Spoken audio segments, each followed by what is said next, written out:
खोलकर नहीं चल सकते तुम? आँख खुली तो ये माँ, मैं तो लाल पोशाक वाली राजकुमारी को ढूंढा। देखो ना माँ, महल में सबने अपनी जोड़ियां बना ली, किसी ना किसी को कोई ना कोई मिल गया। अब देखो ना, अब तो उसने भी अपने लिए ढूंढ लिया है, और जो मैंने ढूंढी थी वो खो गई। जैसे छोटी माँ, जैसे पिताश्री छोटी माँ को ढूंढ रहे हैं, वैसे ही मैं अपने होने वाली राजकुमारी को खुद ढूंढूंगा। अरमानुस, रुको रुको रुको रुको। उसने अपने लिए ढूंढ लिया है? उसने? किसने? अरे अलिस। आलिस ने? आलिस ने किसको ढूंढ लिया है? आपको कुछ नहीं पता, महल की एक एक खबर रहती है। आपका बेटा चौसा में कितनी बार हारा है, आपको वो सब पता है, लेकिन आपको अपनी बेटी के बारे में कुछ नहीं पता। अडोनिस, सीधे सीधे बताओगे या मैं तुम्हें थप्पड़ मारूं फिर बताओगे? अब तो कुछ भी नहीं बताऊंगा। अडोनिस! हेलेना, एलेनिस, हम आपकी नानी हैं, हमें पता।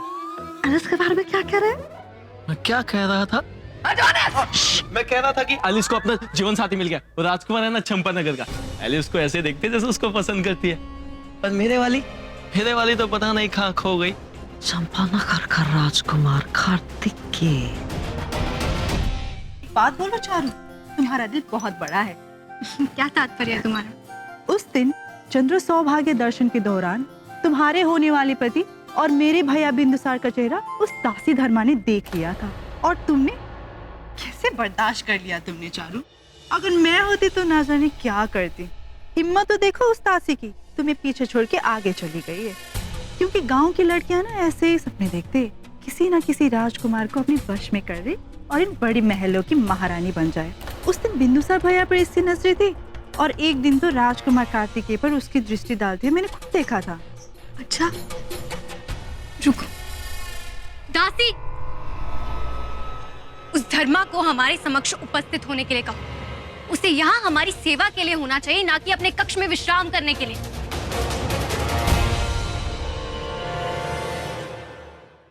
माँ, आप सोचना बंद कीजिए। लीजिए, इमली लीजिए।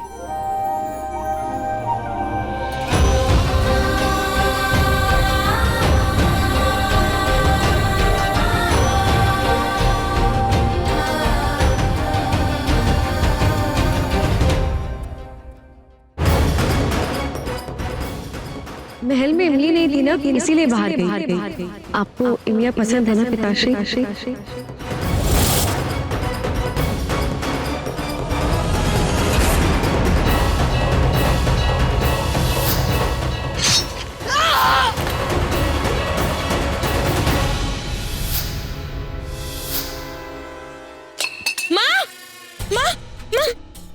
माँ क्या हुआ माँ? धर्मा, मैंने स्पर्श देखा। धर्मा, मैंने इस व्यक्ति को देखा। वो कोई मेरी हत्या करने का प्रयास कर रहा था। धर्मा, मैंने स्पर्श देखा। मैंने देखा वो कौन थे मुझे ज्ञात नहीं, परंतु मैंने देखा। धर्मा, मैंने स्पर्श देखा उस व्यक्ति को। माँ, आप शांत हो जाओ माँ। जरूर आपको पहले जीवन की स्मृतियाँ याद आ रही होगी माँ। आप बिल्कुल निश्चिंत रहो माँ। जो व्यक्ति आपको मारना चाहता था अब वो यहाँ नहीं है, किंतु आपने एक बार भी सोचा? आपको इतने वर्षों में पहली बार किसी का चेहरा दिखाई दिया, और वो भी आपके शत्रु का। प्रश्न ये है कि आखिर उसने आपकी हत्या क्यों की?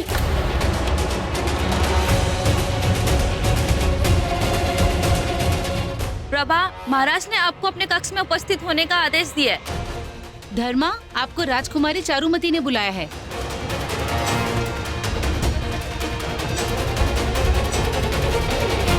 आप लोग मगध साम्राज्य में आए हैं उत्सव में शामिल होने, और इतनी गमगीन महफिल? नहीं, कुछ तो करेंगे। सो तो है, किंतु करे भी तो आखिर क्या करे? थोड़ी सी महफिल जमाते हैं, क्या कहते हो? हाँ, पर कैसे? मेरे पास एक योजना है, क्यों ना हम सब एक खेल खेले? हाँ, जरूर। ठीक है, तो फिर आप लोग खेलिए, मुझे जाना होगा। अरे भैया, क्या बात कर रहे हो? रुक जाइए ना, आपकी बहन के लिए। अच्छा चलो, लेकिन ये तो बताओ कि खेल क्या है? ये क्या है? उसे ऐसे घुमाया जाएगा, और ये जिसकी तरफ भी इशारा करेगा उसे 2 विकल्प दिया जाएगा। या तो वो सामने बैठने वाले के सवाल के जवाब देगा, अगर उसने ऐसा नहीं किया तो उसे चुनौती दिया जाएगा, और उसे जो बोला जाएगा उसे वही करना पड़ेगा। खेल तो दिलचस्प है। अलिस की क्या मूर्खता है। अरे भैया, कोशिश तो कीजिए। ठीक है, चल।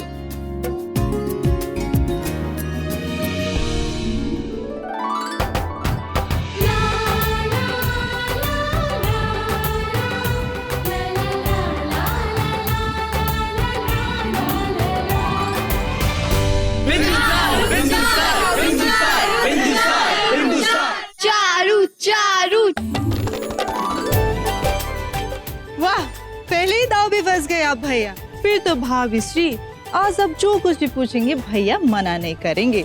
पूछिए। राजकुमार बिंदुसार हमारे बचपन के मित्र पहले हैं और पति बाद में। ये हमारे लिए खुली किताब जैसे हैं। इनसे कुछ जानने की या कोई प्रश्न करने की आवश्यकता नहीं है हमें। तो इसका तात्पर्य है कि आप हमें चुनौती देंगी। तो कहिए, क्या चुनौती है हमारे लिए?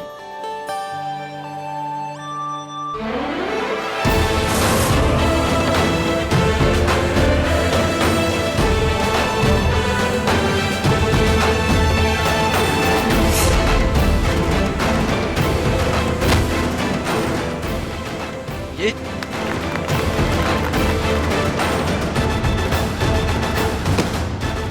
या फिर ये?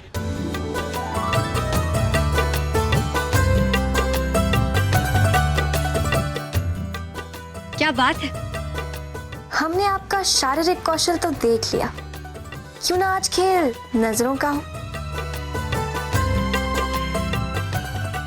वाह, हमारी भाभी का दिमाग का मुकाबला तो कोई नहीं कर सकता। क्यों ना शुरू की जाए नजरों की जंग। हाँ तो राजकुमार बिंदुसार, हम आपको चुनौती देते हैं कि आपको हमारी आंखों में बिना आपकी पलकें झपकाए देखना होगा। यदि हम दोनों में से किसी ने भी अपनी पलकें झपकाई, वो व्यक्ति हार जाएगा। कहिए, तैयार हैं आप? जंग तलवार की हो या नजरों की, विजय सदैव बिंदुसार की होगी चारुमती। ये आप भली भांति जानती हैं। तो चलो शुरू करते हैं।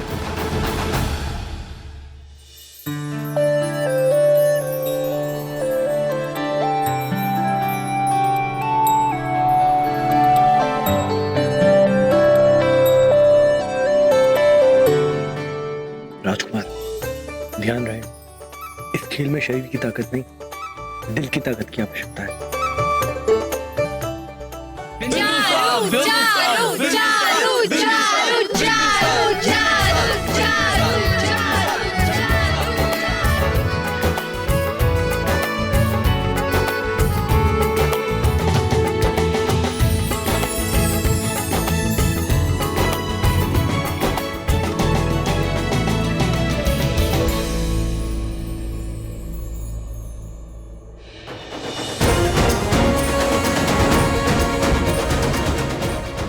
अरे भैया ने अपनी नजरें हटा ली। भाभी जीत गई, भैया हार गए।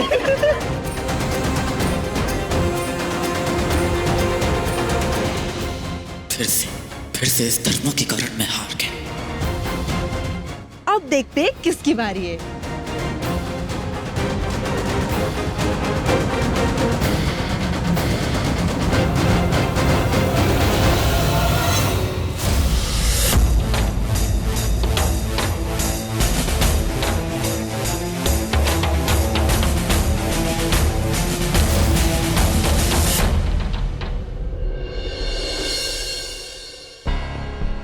तुम इस खेल का हिस्सा नहीं थी। क्या तुम्हें ज्ञात नहीं धर्मा कि राज परिवार के लोगों के समक्ष बिना बुलाए उपस्थित नहीं होना चाहिए? किसने बुलाया तुम्हें यहाँ? किंतु आप ही ने तो। बस जाओ और हम सब के लिए मदिरा लेके आओ। ठहरो।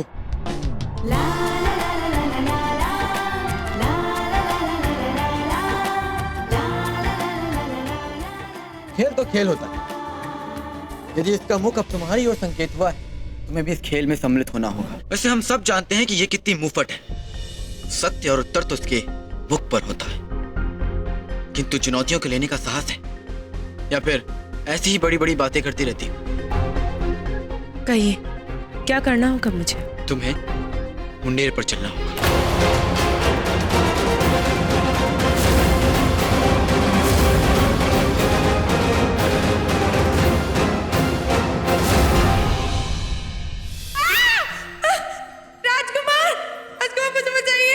अच्छा लाओ हाथ।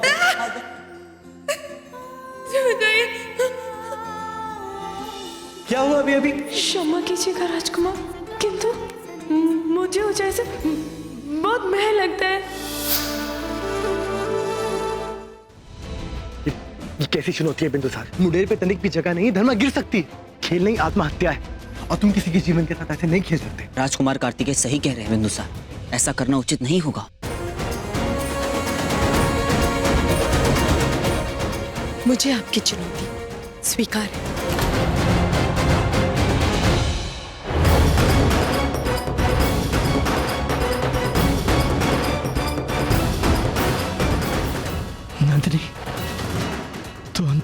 नहीं गई।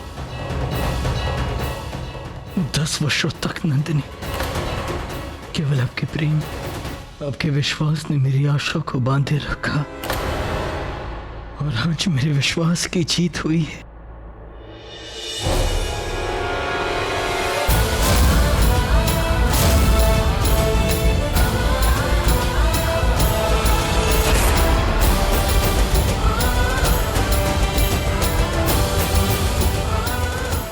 मुझे पता था कि तुम अवश्य आओगी नंदिनी।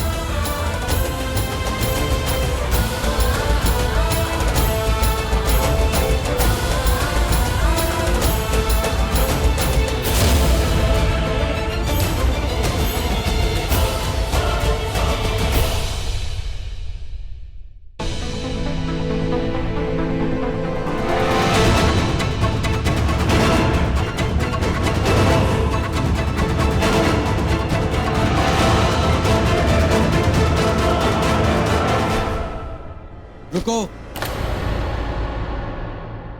ऐसे नहीं। तुम्हें इस चुनौती को बंद नहीं, खुले नेत्र से पूर्ण करना होगा।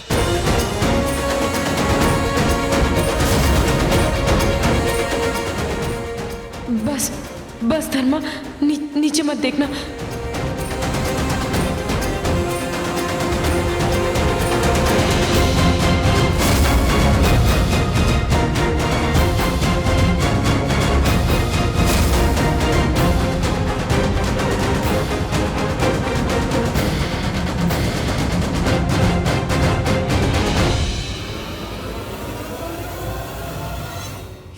को यहाँ बुलाना ही नहीं चाहिए था।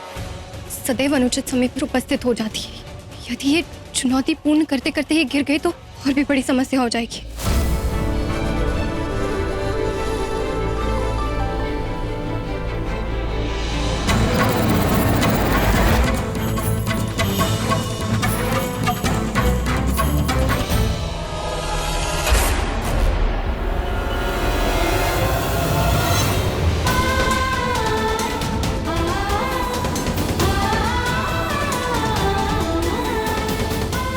धर्मा, धर्मा भयभीत होने की आवश्यकता नहीं है। आंखें खोलो, देखो मैंने तुम्हें पकड़ लिया। धर्मा,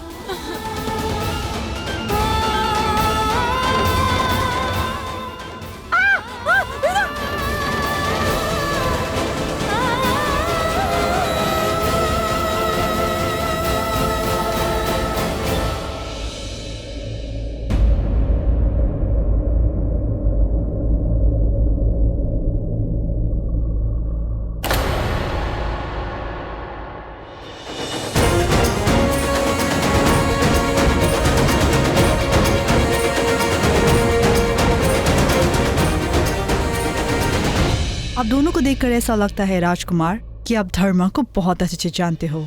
ऐसा नहीं है एलिस।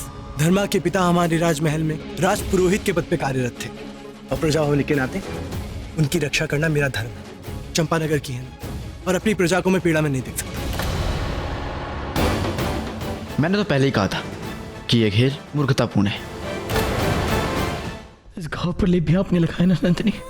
सत्य कहना, आपको केवल इसी बात का भय है ना कि केवल बिंदुसार की ग्रहण का सामना नहीं कर पाएंगे, किंतु अब आप चिंतित ना हो नंदिनी, मैं हूं आपके साथ। मैं इस बार सब कुछ ठीक कर दूंगा, बस इस बार मुझे छोड़कर मत जाइएगा।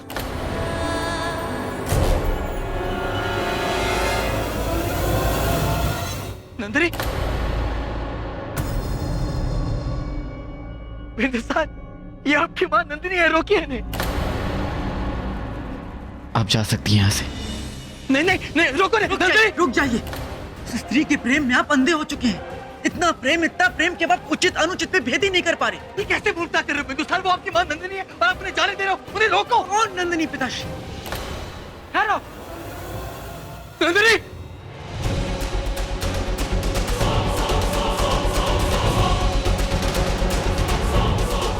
काशी, इसका घूंघट उठा।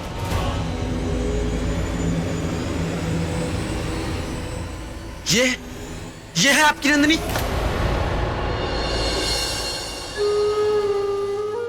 कहिए पिताश्री, ये है नंदिनी? मैं क्षमा चाहूंगा।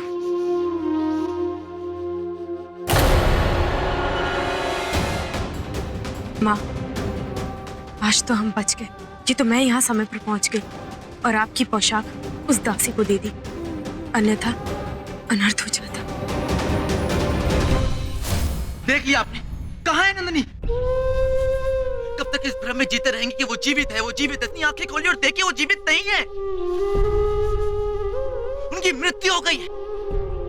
उस दुर्घटना में इतनी ऊंची पहाड़ी से गिरने के पश्चात कोई भी व्यक्ति जीवित नहीं। बस बिंदुसार, बार-बार आप नंदिनी के विरुद्ध एक और शब्द नहीं कहेंगे। क्यों क्यों नहीं कह सकता मैं उनके बारे में? क्यों? क्योंकि वो मेरी धर्मपत्नी है। इस संसार में मैं उनसे सबसे अधिक प्रेम करता हूँ, समझे आप? किस प्रकार के व्यक्ति है महाराज चंद्रगुप्त? कोई अपना मानसिक संतुलन अपनी मृत पत्नी के लिए कैसे खो सकता है? ये देखने के बावजूद, ये सब देखकर उनके पुत्र कितने व्यतीत हो रहे हैं, क्या उन्हें अपने पुत्र की तनिक भी चिंता नहीं? जो भी हो माँ, सम्राट चंद्रगुप्त तुम्हारे जैसे पति ढूंढने से भी नहीं मिलते। कोई कैसे अपनी पत्नी से इतना प्रेम कर सकता है? अब इससे पहले वो कहीं और चली जाए, जाकर सैनिकों को आदेश दो कि वो ढूंढे उन्हें। जाओ यहाँ से। मृत व्यक्ति को धरती तो क्या पाताल लोक में भी नहीं ढूंढा जा सकता।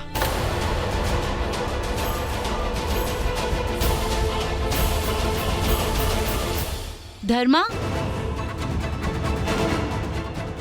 आपको राजकुमारी चारुमती ने बुलाया है। भैया एक जाम ले ही लो, क्रोध शांत हो जाएगा।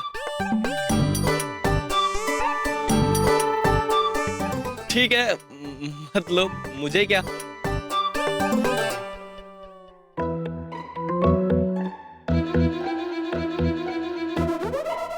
अरे नहीं नहीं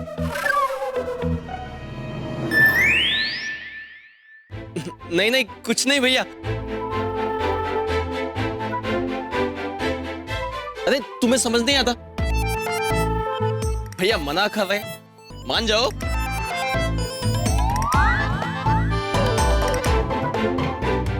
वैसे भैया मुझे लगता है कि आप ना बेकार में क्रोधित हो रहे, वो भी किसके लिए? पिताश्री के लिए।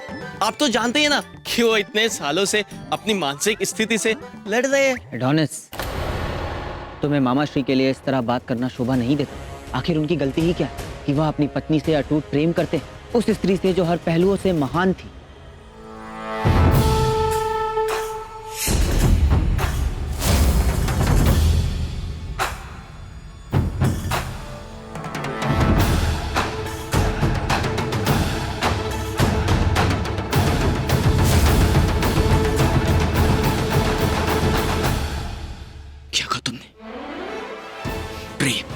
कि वो उस स्त्री से प्रेम करते हैं जिसने इतने जीवन बर्बाद कर दिया, जिसने मेरा जीवन बर्बाद कर दिया, मेरे पिता का जीवन बर्बाद कर दिया, जिसने मेरी माँ की हत्या कर दी।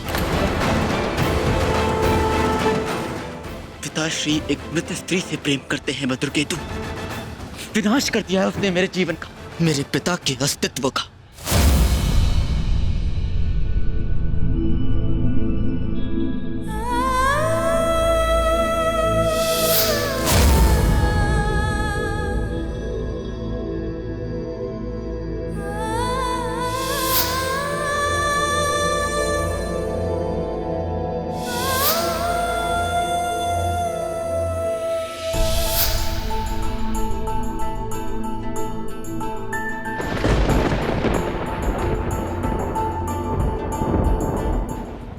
विचित्र अनुभूति क्यों हो रही है मुझे? ऐसा प्रतीत हो रहा है मानो ये तूफान बाहर नहीं मेरे भीतर हो, जैसे भावनाओं के भवंडर ने मुझे घेर लिया। उस व्यक्ति का चेहरा बार बार मेरे समक्ष क्यों आ रहा है जिनसे मेरा कोई संबंध ही नहीं? क्यों? ये सब कुछ अनुचित है, अनुचित लगना चाहिए, परंतु सब कुछ अनुचित लगते हुए भी उचित क्यों लग रहा है?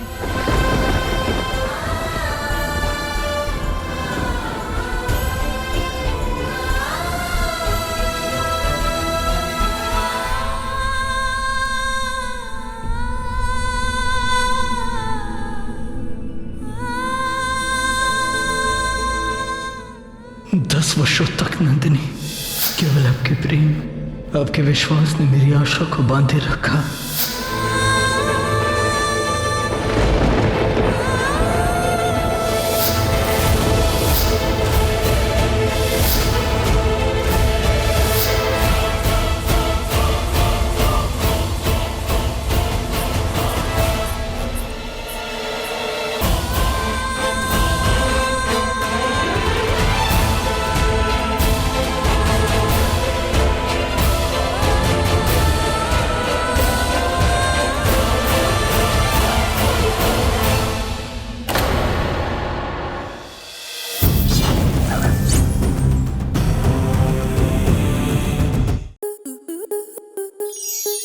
स्टार प्लस के ऐसे ही और बेहतरीन लम्हे देखने के लिए सब्सक्राइब करें हमारे YouTube चैनल को।